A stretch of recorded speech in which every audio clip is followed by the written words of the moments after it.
तो भाई लोग कैसे हो आप लोग। तो स्वैलो द स्टार के नेक्स्ट इन नोवेल के एपिसोड नंबर 283 में आपका स्वागत है। तो चलिए शुरू करते हैं, लेकिन इससे पहले अगर आपने मेरे चैनल को सब्सक्राइब नहीं किया तो सब्सक्राइब करके बेल आइकन दबाना ना भूलें। तो जैसा कि हमने पिछले एपिसोड में देखा कि लू फेंग अभी भी अपनी प्रैक्टिस जारी रख रहा होता है, वहीं पे बाहर हमें एल्डर सी फैंकी से पता चलता है कि एक ऐसा बंदा है जो कि हमारा रेस का जीनियस है। तो इसे सुनकर डायलन पूछता कि आखिर वो कौन है। तो एल्डर कहते कि उसका नाम बैक्यू है। ये जीनियस जो ब्रदर्स है वो डोइन पैलेस में रहा करते हैं। वो बैक्यू वहाँ का ओल्डर ब्रदर है जहाँ पे लू फेंग ने बैचेंग को हराया था, उसका बड़ा भाई है। और अगर बात करें तो वही इन टॉप 10 डोमेन लॉर्ड लेवल 9 के जीनियसेस में आता है। अब देखा जाए बैक्यू उसकी पावर नंबर 1 पे आती है। उसकी ओरिजिन लॉ कॉम्प्रिहेंशन इतनी ज़्यादा है कि तुम्हारे ह्यूमंस लेवल के अकॉर्डिंग वो आराम से हेवनली ब्रिज लेवल 10 को पास आउट कर सकता है। तो ये सुनकर डायलन शॉक हो जाता कि क्या लेवल 10 को। अब 9 से 10 में जो गैप होता है वो बहुत ज़्यादा हार्ड होता है। जो डोमेन लॉर्ड होते हैं प्राइमरी रीजन में वर्चुअल वर्स कंपनी में, वहाँ पे टोटल 10 ऐसे बंदे हैं जिनमें कि 9 बंदे ऐसे जो 10th लेवल को पास आउट किया हुआ है। सिर्फ एक ही बंदा ऐसे जिसने अपने 11th लेवल को पास आउट किया है। और यहाँ पे किसी ने एक्सपेक्ट नहीं किया था कि एक ऐसा बिजीनियस इस गोल्डन रेस में मौजूद होगा। और अब पे वो एल्डर आगे कहते हैं कि ये बेजी ब्रदर्स ये दोनों अपने फेयरसेस और इंटरप्रेट के लिए जाने जाते हैं और ये दोनों बहुत ही नज़दीक वाले भाई हैं। अब देखा जाए तो लू फेंग ने बैचेंग को हरा दिया था, तो इसके मर्तबा उसका भाई बेकिम जरूर यहाँ पे आएगा सेक्रेट सिटी से। वो प्राउड है और उसका फियर्स नेचर है, जिसके बाद वो लू फेंग को डेफिनेटली चैलेंज करेगा। अब यहाँ पे बाकी सब चैलेंज करेंगे तो आराम से हार जाएंगे लू फेंग के, लेकिन यहाँ पे बेक्यू यहाँ का नंबर 1 डोमेन लॉर्ड जीनियस है, इसलिए शायद मुझे नहीं लगता कि लू फेंग भी उनके सामने टिक पाएंगे। तो डायलन भी इसकी हामी भरता है। अब देखा जाए तो लू फेंग ने जब बैचेंग को हरा दिया था तो उस वक्त डायलन बहुत ज़्यादा सरप्राइज हो चुका था।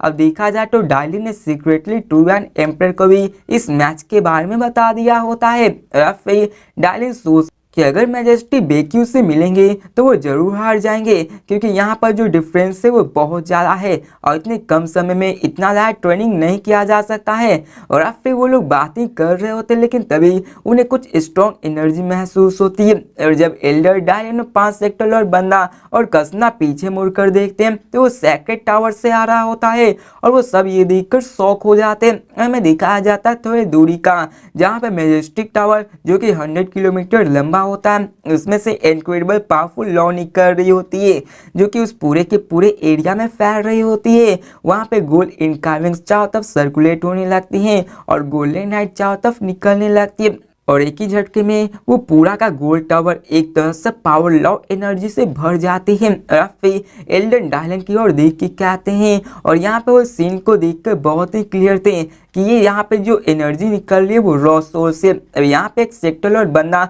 जो कि डायलन के बाहर खड़ा होता है वो कहता है कि हमारे मेजेस्टी उस सेक्रेट टावर के अंदर मौजूद है। तो ये सुनकर उन सबके आंखें चमक उठती है। अब देखा जाए तो वहाँ गार्डियन के अलावा वहाँ पे लू फेंग ही था जो कि उस टावर में मौजूद था और ये लॉ सोर्स वहीं से निकल रही थी। और यहाँ किसी डाउट के बिना ये कहा जा सकता है कि ये जो गोल्ड लाव है वो लू फेंग के ही है। यहाँ पे लू फेंग ऑफिशियली गोल्ड लाव से रिकॉग्नाइज हो चुका था और यहाँ ये देखकर कसना शौक हो जाता कि क्या यहाँ पे वो लॉ रिकॉग्नाइजेशन हो गए हैं। ये लू फेंग ये तो सिर्फ अपने डोमेन लॉ लेवल में है, आखिर ऐसा कैसे हो सकता है। फिर डायलन भी इन सबको देख रहा होता है और यहाँ पे वो बहुत ज़्यादा एक्साइटेड हो जाता है और क्या था कि मुझे इसका इंफॉर्मेशन ग्रैंड मास्टर को जल्दी देना होगा। फिर में सीन चेंज कर सैक्रेड लैंड का सीन दिखाया जाता है जहाँ पे स्ट्रॉन्ग बंदे वहीं पे भरे पड़े होते हैं। सब लोग यहाँ पे महसूस कर पा रहे थे और यहाँ पे ऐसे कई सारे बंदे थे जो कि इन लॉ को रिकॉग्नाइज कर रहे थे। और यहाँ बताया जाता कि ये लॉ एक सोर्स है जो कि स्पेशल सीन को दर्शाता है। यहाँ पे वॉरियर्स जो ट्रेन करते हैं वो यहाँ की यूज टू हो चुके हैं। और यहाँ पे जो हुआ है ये सेक्रेट टावर से एक लॉ निकला है और यहाँ पे सबको पता चल गया था कि ये बंदा जिसके पास लॉ रिकॉग्नाइजेशन हुआ है वो सिर्फ एक डोमेन लॉर्ड लेवल का जीनियस है जो कि यहाँ पे स्टडी कर रहा है। अब यहाँ पे कई सारे वॉरियर्स होते हैं सैक्रेड आइलैंड के और मैजेस्टिक टावर की ओर घूर करके आते हैं कि क्या ह्यूमन जीनियस ने अपने लॉ रिकॉग्नाइजेशन को कर लिया। ये तो बहुत जल्दी है। एक डोमेन लॉ लेवल 9 का बंदा, उसने अपने लॉ को रिकॉग्नाइज कर दिया। लगता है वो अपने गोल लॉ में बहुत ही हाई लेवल तक पहुंच चुका है और सब लोग उसकी तारीफ करने लगते हैं। और मैं सीन चेंज कर टावर का सीन दिखाया जाता जहाँ पे लू फेंग अभी भी बैठा हुआ होता है उस डार्क क्वीन टैबलेट की तरफ। वहाँ पे वो उस हॉलिंग डेमन पिक्चर की ओर देख रहा होता। वहाँ चारों तरफ फैलने लगता है और यहाँ पे हमें दिखाया जाता है लू फेंग के हेड को, जहाँ पे गोल्ड ड्रॉपलेट अपीयर होता है और उसके माथे पे आके लग जाता है। देखा जाए तो law recognition mainly sector lord के बंदों के पास होता है और सबके माथे पे एक निशानी होती है, लेकिन लू फेंग यहाँ पे अपने गोल लॉ को अच्छे से समझ गया होता है और यहाँ पर उसकी गोल्डन और बेस की भी तो बॉडी होती है जो कि सेक्टर लॉर्ड में पहुंच चुकी होती है। इसी के मर्तबा यहाँ के उसके सर पे लॉ रिकॉग्नाइजेशन का साइन भी आ चुका होता है और यहाँ पे वो गोल्ड ड्रॉपलेट उसके पेयर में आके उसमें एब्जॉर्ब होना शुरू हो जाती है और इसी वक्त लू फेंग ऑफिशियली गोल्ड लॉ से रिकॉग्नाइज हो जाता है और उसके सर पे हमें सीन दिखाया जाता है जहाँ पे गोल्ड ब्लेड इम्प्रिंट आ जाता है और ये प्रिंट एक पावर का मार्क होता है जो कि पीपल को दर्शाता है कि ये बंदा लॉ से रिकॉग्नाइज हो चुका है। अब जो मार्क लू फेंग के सर पे लगा होता है वही सेम का मार्क गोल्डन और बेस के सर पे भी लग जाता है और यहाँ पे लू फेंग स्माइल करते हुए कहता है मैंने एक्सपेक्ट नहीं किया था कि मैं अपने गोल्ड लॉ कॉम्प्रिहेंशन को इतनी जल्दी रिकॉग्नाइज कर दूंगा। अब मेरे पास रिकॉग्नाइजेशन आ चुकी है तो मैं आराम से लॉ ओशियन में इंटर कर सकता हूँ। फिर हमें सीन चेंज कर बताया जाता है कि यूनिवर्स सोर्स ये इनकम्पेरेबल मिस्टीरियस जगह है जहाँ पे लू फेंग ने अपने कॉन्शियसनेस को वास्ट लैंड में रेजोनेट कर लिया है जो कि एक सेक्टर लॉर्ड लेवल के बाद में ही ये किया जा सकता है और यहाँ पे एक ड्रॉप ऑफ ओरिजिनल जो कि लू फेंग के सोल के द्वारा एब्जॉर्ब होने लगती है और उसकी सोल कॉन्शियसनेस इवॉल्व होने लगती है और यहाँ पे लू फेंग अपने अंदर कई ज्यादा चेंजेस को महसूस कर पा रहा था। ये ऐसा ही था जैसे कि एक मदर एक चाइल्ड को बुला रही हो और अब फिर लू फेंग उसी की तरफ बढ़ जाता है जहाँ पे लू फेंग अपनी कॉन्शियसनेस का आधा भाग उस वास्ट लैंड की ओर भेज देता है जहाँ से उसकी आवाज आ रही होती है और हमें दिखाया जाता है उस गोल्ड ओशियन को जो कि ना खत्म होने वाली एक वास्ट ओशियन जैसे लग रही होती है और ये एक गोल्ड ओरिजिन लॉ सोर्स होता है जो कि पूरा का पूरा primer universe gold origin law source होता है जिसमें एंडलेस अमाउंट ऑफ एनर्जी मौजूद होती है।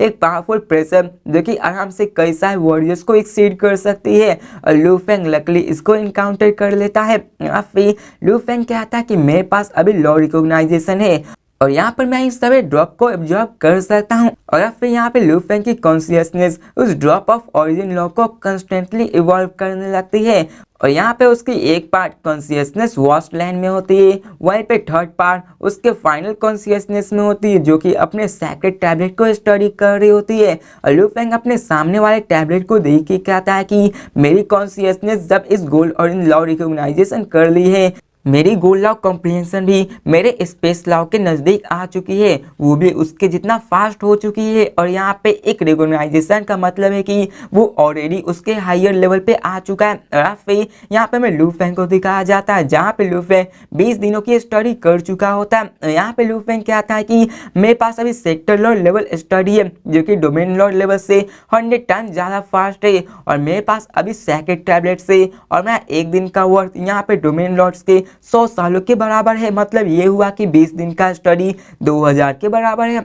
ये सुनकर लू फेंग भी बहुत ही खुश होता है और यहाँ पर लू फेंग ऐसे ही कई सारे बातें करता है जिसको मैं स्किप करता हूँ, उतना खास बात नहीं है। और अब फिर लू फेंग कहता है कि चलो मेरे पास 10 दिन है, मैं ज़्यादा टाइम वेस्ट नहीं कर सकता हूँ। जिसके बाद लू फेंग बिना किसी डिस्ट्रैक्शन के अपने उसी टैबलेट को स्टडी करना शुरू कर देता है और यहाँ पे एक ही झटके में 30 दिन पास हो जाता है और तभी वो गार्डियन का वॉइस लू फेंग के माइंड में आता है। जिसके बाद लू फेंग जाग जाता है और वो ह्यूमन कहता है कि ह्यूमन तुम्हारे स्टडी का टाइम खत्म हो गया, अब तुम्हें बाहर निकलना चाहिए। जिसके बाद लू फेंग कॉन्शियसनेस आराम से निकल जाते है उस यूनिवर्स सोर्स से और यहाँ पे वो बाहर आ जाते हैं। यहाँ पे लू फेंग और पढ़ना चाहता था लेकिन अभी के मर्तबा क्या कर सकता है, ये 1 महीना बीत चुका है और लू फेंग यही सारी बातें सोच रहा होता है। फिर लू फेंग वहां से बाहर निकल जाता है उसी पाथवे को फॉलो करते हुए और यहाँ पे एक सामने ब्लैक आर्मर स्टैचू गार्डियन खड़ा होता है जो कि 3 मीटर लंबा एक ब्लेड स्टॉक होता है जिसमें से फॉर्मलेस प्रेशर निकल रही होती है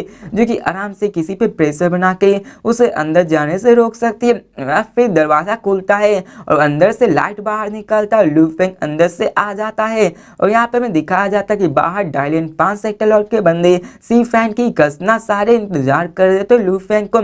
यहाँ कहते योर मैजेस्टी लू फेंग। और यहाँ पे लू फेंग के आने के बाद उन सबके चेहरे पे एक्सप्रेशन चेंज हो जाते हैं। अब यहाँ पे लू फेंग आता है और स्माइल पास करता है, लेकिन जब यहाँ पे देखता है तो यहाँ पे कई सारे बंदे होते हैं जो कि लू फेंग को चैलेंज करने के लिए आए हुए होते हैं। और यहाँ पे सब लोग फिर से बोलने लगते हैं कि लू फेंग अगर हिम्मत है तो मैं चैलेंज एक्सेप्ट करके दिखाओ। और यहाँ पर से चारों तरफ से यही आवाजें निकलने लगती है।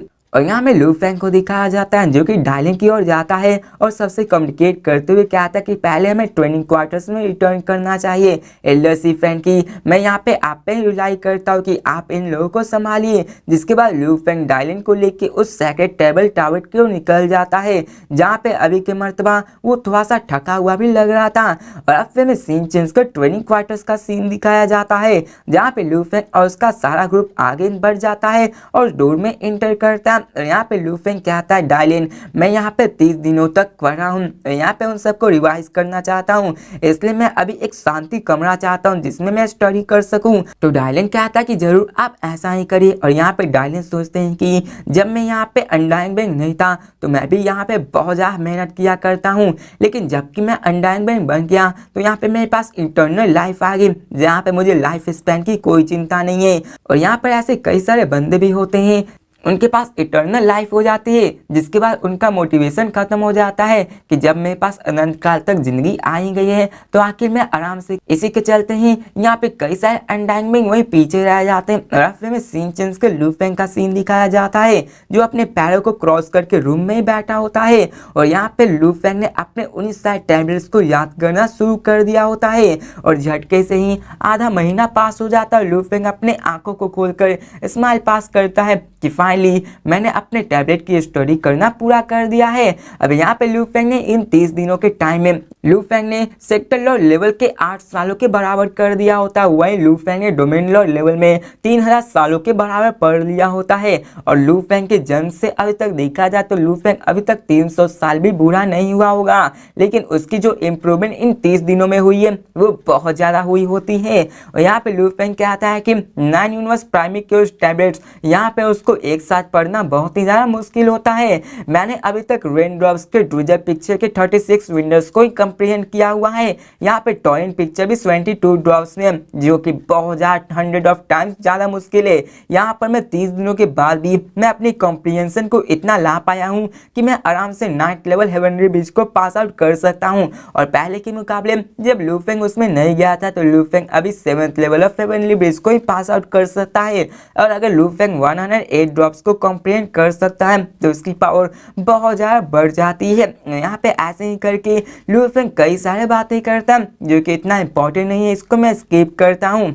और अब फिर ये सारी बातें करने के बाद लू फेंग वहां से बाहर निकलता है, जहाँ पे सामने डायलिन 5 सेक्टर लॉर्ड बंदे एल्डर सी फैन की कसना अपीयर हो जाते हैं। और डायलिन स्माइल करते हुए कहते योर मैजेस्टी क्या आपने स्टोरी को फिनिश कर दिया? तो लू फेंग स्माइल करते हुए कहता हाँ। और यहाँ पे मैं एल्डर को दिखाया जाता है जो कहते कांग्रेचुलेसन योर मैजेस्टी, आखिर आपका सेक्रेट टेबल का पढ़ाई कैसा रहा? तो लू फेंग कहता है कि वो बहुत ही अच्छा रहा। अब यहाँ पे देखा जाए तो लू फेंग ने बहुत ही अच्छा किया होता है, क्योंकि उसकी लॉ कॉम्प्रिहेंशन आराम से 9th लेवल को पास आउट कर सकती है। अगर वहाँ पे लू फेंग अपने 3200 स्पीड एनर्जी एप्टीट्यूड को भी यूज करेगा तो यहाँ पे उसकी पावर 10 टाइम्स ज़्यादा हो जाएगी। और यहाँ पे अगर लू फेंग हेवनली ब्रिज लेवल 10 को भी पास आउट करने की सोचेगा तो वो उसको कर सकता है, और उसकी लॉ कॉम्प्रिहेंशन ही अकेले 9th लेवल को पास आउट कराने में मदद कर सकती है। और अब फिर लू फेंग कॉम्प्लीमेंट करते हुए सोचता है कि डेमन नॉट इनहेरिटेंस बहुत ही बेनिफिट कर रही है और मेरी इंप्रूवमेंट भी बहुत ज़्यादा शॉकिंग है। मुझे नहीं लगता कि मुझे हेवनली ब्रिज को अटेम्प्ट करने की ज़रूरत है, क्योंकि लू फेंग को अपने इम्प्रूवमेंट के बारे में पता था कि आखिर वो अभी क्या कर सकता है, इसलिए वो अभी इस ब्रिज को अटेम्प्ट नहीं करना चाहता है। और उसको अटेम्प्ट करने से उसको कोई बेनिफिट्स भी नहीं होने वाला है, और यहाँ पे बिना बेनिफिट्स के उसे ये अपने पास ही राज रखना चाहिए। और फिर लू फेंग कहता है तो चलो हमें टेक्निक टावर की ओर चलना चाहिए। और यहाँ पर डायलिन भी इस्तेमाल करते हुए कहते हैं कि इस टावर में मैनुअल सैंपल्स मौजूद है जो कि गोल्डन रेस के होते होते हैं यहाँ पे सभी यूनिक और अनकन्वेंशनल है। यहाँ तक कि हमारे ह्यूमन टेरिटोरी में भी यहाँ पर कुछ ऐसे हैं जो कि मौजूद नहीं है यहाँ पर से। तो ये सुनकर लू फेंग कहता कि ठीक है, और यहाँ पे डायलिन कहता कि आपको इससे बहुत ही अच्छे और वाइडली से चूज करना होगा। तो लू फेंग इसके लिए मान जाता है। अब देखा जाए तो लू फेंग को वर्चुअल वर्स कम एक मैनुअल को बाई करने के लिए बहुत ज़्यादा पॉइंट्स की जरूरत होती है। यहाँ तक कि नॉर्मल मैनुअल के लिए भी 10,000 पॉइंट्स की जरूरत होती है, जो वैल्यूएबल होती है वो तो मिलियंस, टेंस ऑफ मिलियंस तक चली जाती है। यहाँ तक कि वैल्यूएबल वंस जो कि बहुत ज़्यादा महंगे होते हैं उसे उसके टीचर ट्रू एंड एम्पर भी अफोर्ड नहीं कर सकते हैं। लू फेंग सोचता है कि यहाँ पे मुझे सबसे एक्सपेंसिव वन ही चूज करना पड़ेगा, क्योंकि जितना ज़्यादा एक्सपेंसिव होगा उतनी वैल्यू उसकी ज़्यादा होगी। लू फेंग इसको ही चूज करना चाहता था, लेकिन वो ये भी जानता है कि एक्सपेंसिव से कुछ नहीं होगा, जो उस पर सुटेबल करेगा वही उसको चूज अप करना होगा। और थोड़ी देर बाद में दिखाया जाता है लू फेंग और उसके ग्रुप अपने रास्ते को फॉलो करते हुए मैजेस्टिक व्हाइट टावर की ओर पहुंच जाते हैं, जो कि पूरा का पूरा टावर एक white tower secret tower tablet की तरह दिख रहा था। उसमें से व्हाइट ऑरा निकल रही थी, जिसमें से काल्म एनर्जी, और उसमें पास जाने पे और भी मन को शांति मिल रही थी। और लू फेंग अपने उन सीढ़ियों को चढ़ते हुए फर्स्ट फ्लोर पे आ जाता है। यहाँ पे एल्डर सीफेन की कहते हैं कि ये फर्स्ट लेवल हमारा रिसेप्शन लेवल है, और यहाँ पे तभी एक पियर्सिंग साउंड आता है जो कि फीमेल गोल्डन रेंज क्लैंसमैन लेडी का होता है। अब यहाँ पे वो फीमेल लेडी आगे और कहते हैं कि योर मैजेस्टी लू फेंग, मेरा नाम सेसी है और मैं यहाँ की टेक्निक टावर की रिसेप्शनिस्ट हूँ। जब तक यहाँ पे आप डॉलिन प्लेस ऑर्डर से हैं, आप यहाँ से कोई भी मैनुअल्स उठा सकते हैं और आप उसको पढ़ सकते हैं, सिलेक्ट कर सकते हैं, जिसके बाद मैं उनको आपसे पास आउट कर सकती हूँ। जिसके बाद वो फुली एक्सप्लेनेशन दे देती है और वो कहती है कि आप यहाँ पे कोई भी चुन कर सकते हैं। यहाँ पे मैनुअलिस बहुत ज़्यादा है, यहाँ पे टोटल 999 लेवल्स है, जहाँ पे मिलियंस में मैनुअल्स मौजूद है। तो यहाँ पे लू फेंग हंसते हुए कहता है कि मैं ये समझता हूँ और मैं आपके अंडर रहने वाला। फिर एल्डर सीफेन भी लू फेंग से कहते हैं योर मैजेस्टी लू फेंग, हम यहाँ पे आपका वेट कर रहे हैं, आपको कोई भी जल्दबाजी नहीं, इसलिए आप अच्छे से चुनिए, ये बहुत ही रेयर चांस है। तो लू फेंग भी हामी भरता है। जिसके बाद लू फेंग सेसी की तरफ देखता है और कहता है चलो चलते हैं, और सेसी कहती है कि चलो मैं आपको लीड करती हूँ। जिसके बाद वो सेकेंड लेवल की ओर निकल जाती है और लू फेंग एक लंबी सांसें लेता है और सेकंड लेवल में आ जाता है। देखा जाए तो उसकी हाइट अलोन 100 मीटर लंबी होती है। वहाँ पे कई सारे बुक्स अपने लेवल्स और उनके सारे जितने भी रैक्स होते हैं उनमें सेपरेटेड होते हैं, और यहाँ पे किताब 70 से 80 मीटर लंबे होते हैं और सब में कई सारी किताबें मौजूद होती हैं। अब यहाँ पे सेकेंड लेवल में ही मिलियंस ऑफ मैनुअल्स होते हैं। अब यहाँ पे लू फेंग उससे कहता है कि यहाँ पे इतने सारे हर एक लेवल में हैं, यहाँ पे जरूर 999 लेवल्स में होंगे। और वो कहता है कि यहाँ देखा जाए तो इतने सारे मैनुअल्स वो भी एक रेस के पास होना, ये बहुत एब्सर्ड होता है। लू फेंग चारों तरफ देखता है, जहाँ पे लू फेंग सबके डिस्कवर करता है उसके प्राइस को, जहाँ पे उनके प्राइस 120 कंट्रीब्यूशन, कोई तो 388 पॉइंट्स के होते हैं। अब यहाँ पे सेसी एक्सप्लेन करते हुए कहती है योर मैजेस्टी लू फेंग, यहाँ पे 999 लेवल्स मौजूद है जो कि उनके पॉइंट्स के अलावा मौजूद है। फर्स्ट लेवल में देखा जाए तो यहाँ सबसे एक्सपेंसिव भी 612 कंट्रीब्यूशन पॉइंट्स का है, वहीं पे सेकेंड लेवल में सबसे चीपेस्ट भी 612 पॉइंट्स है। और जैसे जैसे हम लोग आगे बढ़ते जाएंगे उतना ज़्यादा एक्सपेंसिव होता जाएगा। तो लू फेंग उससे पूछता है कि आके 999 लेवल में कितना ज़्यादा एक्सपेंसिव है। तो वो लेडी कहती है कि वहाँ का चीपेस्ट बुक भी 98 मिलियन कंट्रीब्यूशन पॉइंट्स का है और सबसे महंगा 1.6 बिलियन पॉइंट्स का है। और वो कहती है योर मैजेस्टी लू फेंग, आप ऑफ कोर्स उसमें से भी एक पिकअप कर सकते हैं, चाहे वो कितना ही महंगा क्यों ना हो। अब यहाँ पे ये सुनकर लू फेंग स्माइल करता हुआ कहता है चलो हम लोग 999 लेवल में चलते हैं। और ये सुनकर सेसी भी कहती है कि हाँ, और वो एक्सपेक्ट ही कर रही थी कि यहाँ पे वो डायरेक्ट 999 लेवल में ही जाएंगे। अब यहाँ पे लू फेंग सेसी के साथ स्टेयर्स पे चढ़ते हुए वो और भी आगे जाने लगते हैं। और यहाँ पे जैसे जैसे वो हायर लेवल में जाते हैं लू फेंग देखता है कि वहाँ पे लोगों की संख्या बहुत ही कम होने लगती है। यहाँ पे 800 लेवल के पास जा रहे हैं, वहाँ पे कोई भी बंदा नहीं दिखता है, मतलब कि वहाँ पे कोई भी ऐसा बंदा नहीं था जो कि वहाँ पे अभी उसको अफोर्ड कर सकता है। और यहाँ पे सीसी आगे कहती है कि हमारे गोल्डन रेस का रूल्स है कि यहाँ पे जब तक आपके पास सफिशिएंट कंट्रीब्यूशन पॉइंट्स नहीं है तब तक आप उस टेक्निक टावर में नहीं जा सकते हैं, इसलिए आपको उतने पॉइंट ज़रूरत होते हैं। और 999 लेवल में जाने के लिए आपको कम से कम 98 मिलियन पॉइंट्स की ज़रूरत होती है, तभी आप उस लेवल में जा सकते हैं, लेकिन आपका बात ही अलग है। आप यहाँ पे आराम से किसी को भी ले सकते हैं। तो लू फेंग इस्तेमाल करता है। अब देखा जाए तो लू फेंग के पास उसके पास एक भी कंट्रीब्यूशन पॉइंट्स नहीं होता है। अब लू फेंग यहाँ पे रास्ते में चलते हुए आगे क्या था कि आखिर तुम अपने कंट्रीब्यूशन पॉइंट्स को अपने रेस में कैसे कैलकुलेट करती हो। तो यहाँ पे वो लेडी क्या आती कि यहाँ पे कई सारे तरीके कंट्रीब्यूशन पॉइंट्स को कैलकुलेट करने के लिए। पहले तो हमें यहाँ पे कई सारे पॉइंट्स होते हैं, जैसे जैसे आपके स्ट्रेंथ वाइज होंगे यहाँ पे आपके पॉइंट्स मिलेंगे। पहले तो आप डोमेन लॉर्ड, फिर सेक्टर लॉर्ड,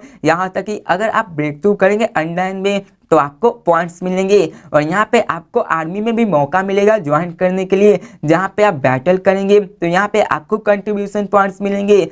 अब देखा जाए तो मैं आपको समरी में बता देती हूँ कि जितने देर तक आप हमारे रेस में कंट्रीब्यूट करेंगे आपको पॉइंट्स मिलते रहेंगे। और इन सारे पॉइंट्स के भी बहुत सारे तरीके हैं। आप इन पॉइंट्स का यूज करके मैनुअल्स, वेपन्स, ट्रेजर्स, यहाँ तक कि गॉड्स को भी खरीद सकते हैं, जो कि बेसिकली करेंसी नहीं बाय कर सकते हैं लेकिन पॉइंट्स कर सकते हैं। तो ये सुनकर लू फेंग शॉक हो जाता है, क्योंकि यहाँ पर जो जितने भी रूल्स होते हैं वो सिमिलर होते हैं उसी के वर्चुअल इन्वेस्ट कंपनी के जैसा। और फिर यहाँ पे बात करते लू फेंग अननोइंगली यहाँ पे 999 लेवल पे आ चुका होता है। और यहाँ पे एंट्रेंस में वो रेसिस्टेंट आ जाती है और वो कहते हैं कि आप जो भी चाहे उस मैनुअल को चुन सकते हैं, लेकिन आपको ध्यान रखना होगा कि आप किसी किताब को डैमेज मत करिएगा। तो यहाँ पे लू फेंग इस्तेमाल करते हुए कहता है ठीक है। और यहाँ पे हमें एक ओल्ड मैन को दिखाया जाता है जो कि एंट्रेंस के पास होता है और वो कहता है योर मैजेस्टी ह्यूमन लू फेंग, और लू फेंग भी इस्तेमाल करने लगता है। अब हमें बताया जाता है कि ये ओल्ड मैन एक एक्चुअली अनडाइंग बेंग होता है जो कहता है ह्यूमन लू फेंग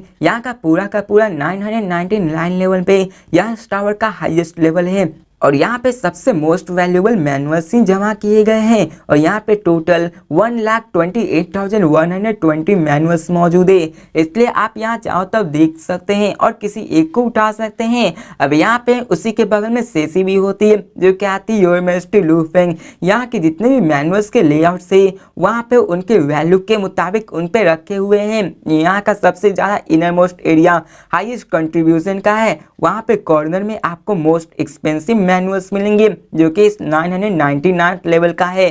तो ये सुनकर लू फेंग स्माइल करता है और सीधे उस कॉर्नर में ही चला जाता है जहाँ पे हमें दिखाया जाता है उस मैनुअल के स्पेस में एक सेल्फ होता है 60 to 90 मीटर लंबा। वहाँ पे लू फेंग देखता है कि कई सारे सेकंड और थर्ड लेवल होते हैं जहाँ पे उनके लेवल के मुताबिक उनमें सारे मैनुअल्स मौजूद होते हैं जो कि आराम से 1,30,000 मैनुअल्स हर एक सेट में होते हैं। फिर लू फेंग उन सबके पास देखकर वहाँ के सबसे टॉप मोस्ट मैनुअल को देखने लगता है और यहाँ पे लू फेंग देखता है जहाँ पे लू फेंग को सबसे एक्सपेंसिव दिखाई देता है, जहाँ पे 80 मीटर टेल सेल्फ में सिर्फ 3 ही मैनुअल्स मौजूद होते हैं जिनके नीचे उनके प्राइस लिखे होते हैं, जिनमें से पहले 1.68 बिलियन होता है, वहीं पे दूसरा 1.62 बिलियन होता है, वहीं पे तीसरा 1.6 बिलियन होता है। और देखा जाए तो वो सभी 1.6 बिलियन के ही आसपास थे। अब लू फेंग उन सबको देखने लगता है और उन सबको पढ़ने लगता है और यहाँ पे वो सारे मेटल से बने हुए थे। अब लू फेंग जैसे उन सबको देखता है, लू फेंग ये देखकर पता लगा लेता है कि वो एफ ग्रेड मेटल मैनुअल है। यहाँ देख कर लू फेंग भी शॉक हो जाता है, लेकिन वो हंसते हुए कहता है और कहता है कि ये ऐसा ही होना था क्योंकि ये इंपॉर्टेंस प्लस है इन मैनुअल्स के लिए जो कि पूरे के पूरे रेस में पास आउट किया जाता है। और इन मैनुअल्स को सिंपली ट्रिलियंस ऑफ ईयर्स तक रखना होगा और नॉर्मल मटेरियल तो डिके हो जाते हैं, इसलिए यहाँ पे नॉर्मल है कि ये एफ ग्रेड मेटल्स के बने हुए हैं। यहाँ तक कि यूनिमो प्लांट शिप के हाइब्रिड कॉपर एसेंस में काउंटलेस मैनुअल की जितने बराबर है और इन गोल्डन रेस के सामने ये कुछ भी नहीं है। और फिर लू फेंग इन सब को सोचने के बाद 2 टन बुक को उठाता है जहाँ पे उस बुक का नाम गोल्ड सोल होता है। अब यहाँ पे लू फेंग मन में बड़बड़ाते हुए कहता है कि आखिर ये क्या है। और लू फेंग कहता है कि अगर देखा जाए तो मोस्ट पाइनिकल मैनुअल्स भी वो सारे स्पेस और टाइम से रिलेटेड है, तो आखिर ये गोल्ड ऑरिजिन लॉ का यहाँ पे इतना ग्रेट कैसे हो सकता है। और लू फेंग कहता है कि क्या यहाँ पे कोई नॉर्मल अनडाइंग वो अपने स्पेस और टाइम को नहीं अलाउ करता है ताकि वो अपने आप को पावरफुल यूनिवर्स नाइट बना आ सके।